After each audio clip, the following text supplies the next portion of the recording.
Welcome to Studying Important Doctrine Part 2. And we're going to teach you how to study with Logos 4 Important Doctrine. And each week or each session that we're doing is a different topic to kind of bring out different strategies and approaches. If you attended our first Study Important Doctrine, which was on the topic of forgiveness, we took one approach, which was using layouts and various methodologies and techniques.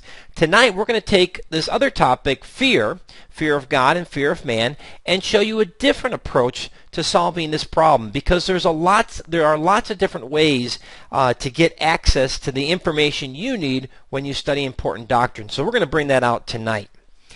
Just be aware that we are in our first, this is technically the second Monday of the month, though because of the holidays we've shifted the calendar around.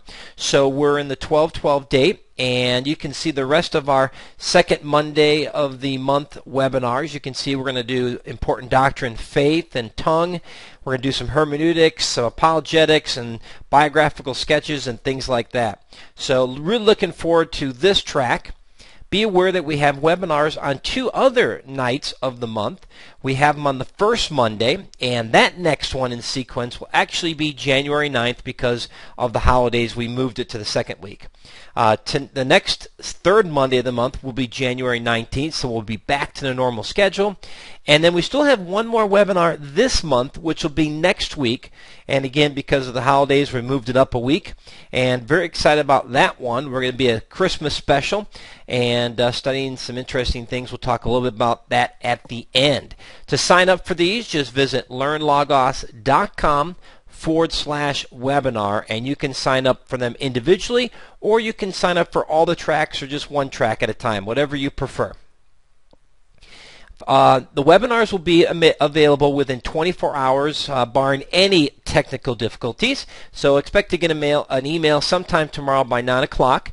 And normally they retail for $9.99, but you'll be able to get it 50% off at $4.99, which is a great deal. The webinar is just to show you the difference between that and the CDs, which you see at the right. Webinars are designed to be very interactive. You and I get to talk, answer questions. We're very topic based. I'm not going to stop and be very detailed in everything I show you, but you will be able to see everything that I do. The CDs, on the other hand, are a great complement to the webinars. The orange disc and the lay the foundation for all the features in Logos 4. The blue CDs will help you apply that. You'll get 11 lectures teaching you how to study the Bible. You get over 130 book overviews showing you the kind of books you have in your library, and also recommending additional books to grow your library. And then the third component is actually showing you how to apply Logos for the purpose of studying the Bible, and you're going to use the passage Matthew 28:19 through 20, the Great Commission. The orange CD, which right now is a download only, is our update CD, and one of our commitments to you is that when you buy our training CDs, all updates are free. So while Logos is version 4, as Logos makes version 4 updates, I will take those updates, make videos, and if you bought the training CDs, you get those updates for free. When version 5 comes out, which is a whole new version, then we kind of start all over again. And 50% off special on sale right now. Really, combined with the CDs, that's over 15 hours of training, 160 lessons, and it really is the most comprehensive training on the internet. And you'll get a link for that, the webinar, in the next 24 hours.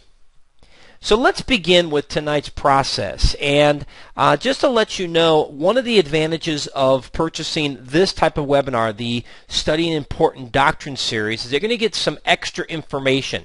First, you're going to get the whole webinar that you're watching tonight recorded. Also, I have created a PowerPoint presentation. Let me bring that up. And let's just take 1 second here. There we go.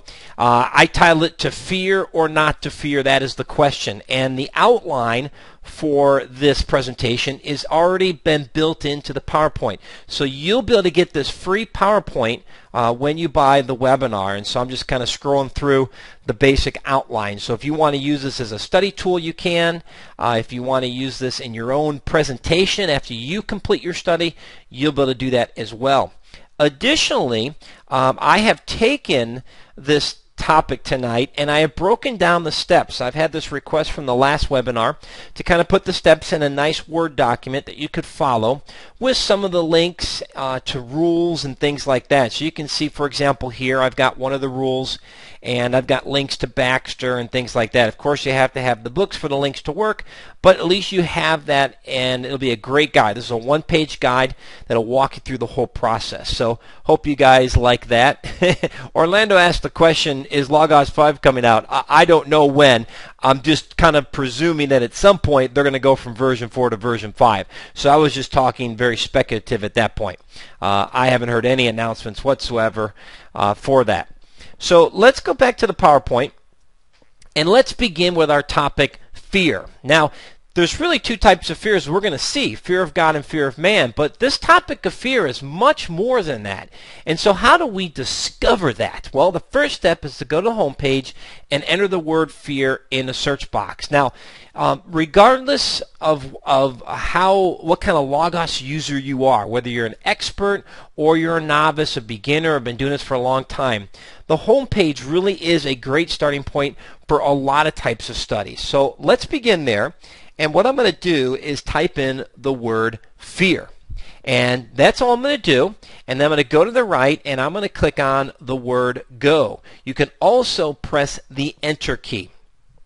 Now, one of the advantages of this new Logos 4 and this redesigned homepage is that they have this ability to do topic searches from the homepage. And if you've typed in a topic that Logos has indexed, in other words, this topic exists somewhere in your library, in a dictionary or encyclopedia, you're going to get a section right here. And let me just kind of highlight that. And by the way, I'm using Logos's highlighting feature or drawing feature. And you can get to that by pressing F8, and then you can draw. After you're done drawing, just press the escape, and then you can resume using Logos. So here's our topic section. Now, if you type in a topic and there is no topic section, that means that whatever you typed in is not a topic that can be looked up. Now, it may be you may be using a word that's synonymous with a topic, but it means that specific word or phrase does not exist in a typical dictionary or encyclopedia. So just be aware of that. So you may have to be creative in the type of words you choose. So here we go. I'm going to go ahead and click on the word topic and expand that. Now, right away, we've got a suggestion at the top: fear, fear unholy, fear of God. And if we were to click on that, we would get some more search results. In fact, let me just do that for a moment so we can see this at work. So I'm going to click on fear of God, and so here we go. And now we've got this list. And as you can see, we've got some wonderful search results. Now, if you look at the list, look what's included: dictionaries, encyclopedias. Those are the two main ones. Then we've got some additional specialized books. For example, Nelson's Topical Bible. We have the NASB Topical Index, Where to Find It in the Bible, and even some illustrated dictionaries as well. So be aware that these are really the 4 types of resources that are going to come up in the section on topic: Bible dictionaries, encyclopedias, topicals, and then very unique books like Where to Find It. So that's how we begin with our search. Now, what I like to do is just begin with one of these, and let's click on Wycliffe Bible Encyclopedia. But before we do that, let's just go through the first couple to see what we have. Now, I'm going to click on the link, and notice that the book opens up at the right. And you can see that quite a few words have been color-coded, and that's Logos's way of searching. Now, that's because when I clicked on that specialized phrase at the beginning, fear, fear unholy, fear of God, or you can see the search string up here at the top, which I've highlighted. That search string, now you can see the results and how the various words are highlighted with different colors. So just be aware of that. Now, this is very typical of what we see in a dictionary. We got the key word, or the head word, as Logos likes to call this, the word fear, and then we have a paragraph, and within the paragraph there's cross-references and things like that. Now, one of the things I like to do when I'm at this stage in a topic is I like to open up a tool. Tools, Power Lookup. So let me do that again. Tools, Power Lookup. Now the reason I like the Power Lookup tool is when I click in a book, like I've done here, and I come across a Bible passage, Logos will automatically look up that passage and give it to me. So here we have Hebrews 10:31 in the Revised Version. Now, the reason it came up with Revised is because this particular book has specifically this Bible verse tagged as the RSV. If the verse was not specific to a Bible translation, then your prioritized Bible would appear. Mine, in this case, is the New American Standard, but the RSV came up because this one specified the RSV translation. So be aware of that little nuance. So having my dictionary open, I would begin to read through this. But since this is not going to be our dictionary we're going to use, I just want to show you what you typically would see. So let's go to the next link, to Ehrman's Dictionary of the Bible. So I'm going to go over to the left, and I'm going to click on the link here. Now once again, we've got the head word, fear, and then we have the paragraph. Now this particular dictionary has a lot more cross-references, as you can see. In fact, this one begins talking about fear as a common emotion in response to danger or the supernatural. And so here we have Adam and Eve, we have the Genesis passage, and it goes through Exodus, and it goes through. And we have all those passages at the right. Now let's go to an encyclopedia. Now that we've looked at a Bible dictionary, let's look at the format of an encyclopedia. Not much different. It's a paragraph. We've got several paragraphs, and you can see the various phrases as I scroll down. So quite a bit, and if we were to go through each of these in really good detail and read through these, you would start to see some patterns. Because one of the things you're going to realize is that a lot of dictionaries repeat themselves. They say the same thing. So after 2 or 3 of these dictionaries, you're going to get a very good handle on this topic and subject, and you'll also be able to identify some of the key passages. Now let's do one more, and then we'll stop at our main book tonight. Now this is the International Standard Bible Encyclopedia. And what I like about this particular article is look at the structure. We have an introduction to the idea, then it breaks down the Old Testament, gives you the terms, the meaning, and then gives you the intertestamental period, and then it gives us the New Testament and makes a conclusion. Now let's scroll down and take a look at this. See the kind of data we have in here. So in the ISBE, or International Standard Bible Encyclopedia, we have the introduction, and then one paragraph there, and then we get into the Old Testament. Now this is really important, so let me expand this.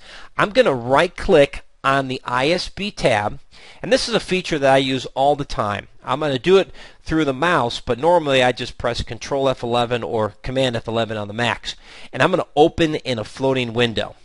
So now the book is larger, and the rest of my settings on my layout can stay where they are. Now this is extremely helpful because what we have here is a list of all the Hebrew words dealing with some type of fear. In fact, some of these words wouldn't even be the word fear in our English language, but they have a relationship to fear.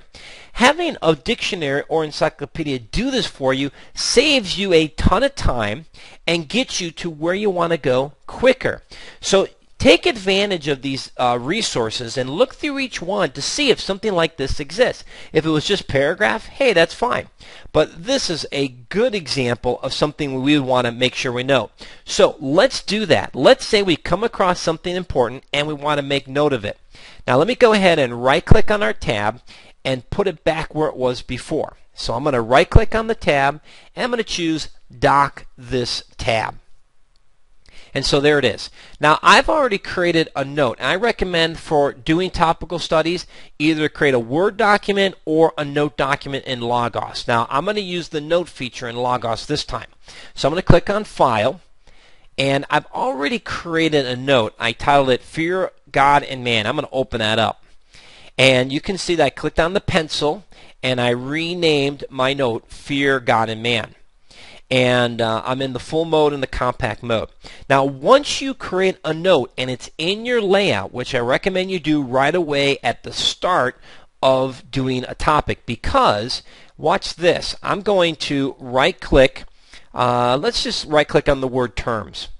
And notice that when I right click, the menu comes up and my note is right there. add a note to fear. So this way, by having a note at the beginning of the process, you can now direct all your important links right there to your note on this topic. So that's just going to make life a whole lot easier. So I'm going to click Add a Note to Fear.